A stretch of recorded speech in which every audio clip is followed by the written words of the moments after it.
माँ शारदा को प्रणाम करता हूँ। स्वागत है। प्रणाम इस मंच को।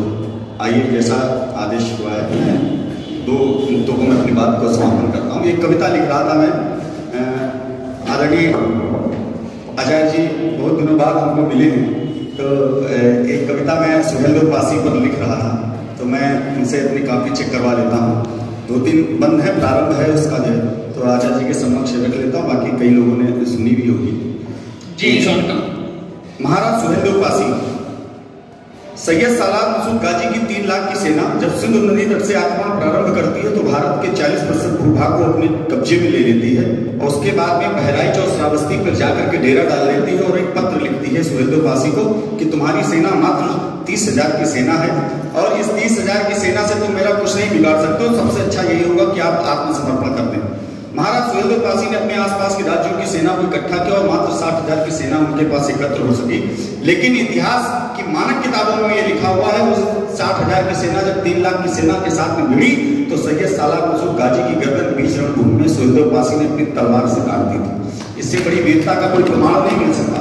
और उसके बाद में अवध क्षेत्र में 155 वर्षों तक किसी विदेशी आक्रांता ने हिम्मत तक नहीं जुटा पाई कि हम यहाँ पर आक्रमण कर दें। मात्र महाराज सुहेलदेव पासी की अगर विश्व की 10 वीरताओं को आप एक रेखांकित करेंगे तो हमारे ख्याल से शायद नंबर 1 पर महाराज सुहेलदेव पासी की वीरता आएगी। लेकिन कुछ इतिहासकारों ने, कुछ लोगों ने कहा कि वो जाति के पासी थे, कुछ लोगों ने कहा जाति के भर थे, और कोई कहने लगा फला जाति थे। न जाने कितनी जाति की पड़ियां आई, तब वहां से पीड़ा मन में उठी। पीड़ा आपके सामने कहना चाहता हूँ कि वीरता से वीरता होती है, वीरता की कोई जाति नहीं हुआ करती। तब 4 पंक्तियां पढ़ता हूँ कि जो स्वदेश के लिए द्रोह की छाती कर दे खंड, जो स्वदेश के लिए द्रोह की छाती कर दे खंड, उतनी पूज्य वीरता जितनी बाती जनी प्रचंड। अरे जात पूछने से होता है पौरुष का अपमान, समर भूमि में तौले जाते हैं पूछने से होता है पौरुष का अपमान, समर भूमि में तौले जाते हैं केवल भुजदंड। और महाराज सुहेलदेव पासी अगर हमारे बीच में आज जीवित होते और उनसे कोई ये बात कह देता कि हमको अपनी जाति का परिचय दे दीजिए कि हमारी आपकी जाति क्या है, तो शायद महाराज सुहेलदेव पासी ने 4 पंक्तियां पढ़ी होती, अपनी जाति के परिचय में यही पंक्तियां पढ़ी होती, अपने जाति का परिचय दिया होता कि समर भूमि में तौले जाते हैं केवल भुजदंड।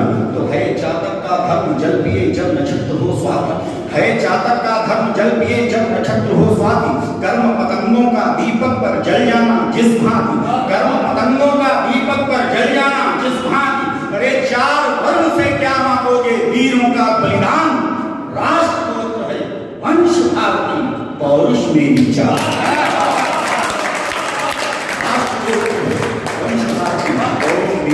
एक बंद आपको समर्पित करता हूँ। वो जो खंडकाव्य मैं लिखना चाह रहा हूँ, उस खंडकाव्य का जो नाम बंद है वो एक बंद आपको समर्पित कर देता हूँ।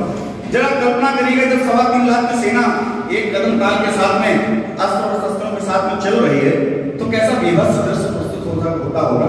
वो दृश्य आपके सामने रखना कि बढ़ रही सिंधु तट से सेना धरती भारत की कहलाने, सनातनों की छाती पर तुर्कों का झंडा फहराने, लाखों सैनिक घोड़े तमाम गजमस्तक पर थे गड़े शूल, उठ रहे बवंडर कदमों के थी आसमान तक धूल धूल, तनका लोहा खनखना रहा यूं झिंगुर की बारात लगे, नभ में गिद्धों से घिरा सूर्य दोपहर भयानक रात लगे, मानवता त्राहि त्राहि करती अरिदल चलता जिस दिशा डगर, वनरोजों सिंह सियारों के पर कांप रहे थे सिंह सियारों के पर कांप रहे थे थर जिन पूर्व दिशा निर्देशों पर आतंकित होता जन्म था।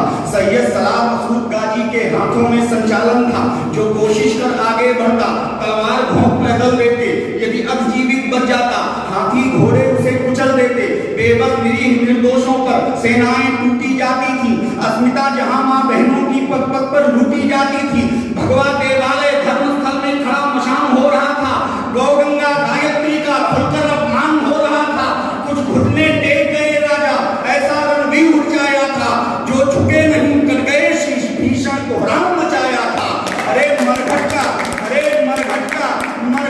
विस्तार गाजी धरती का काल दिख रहा था, नर पिशाच की सेना का मुखिया बेताल दिख रहा था,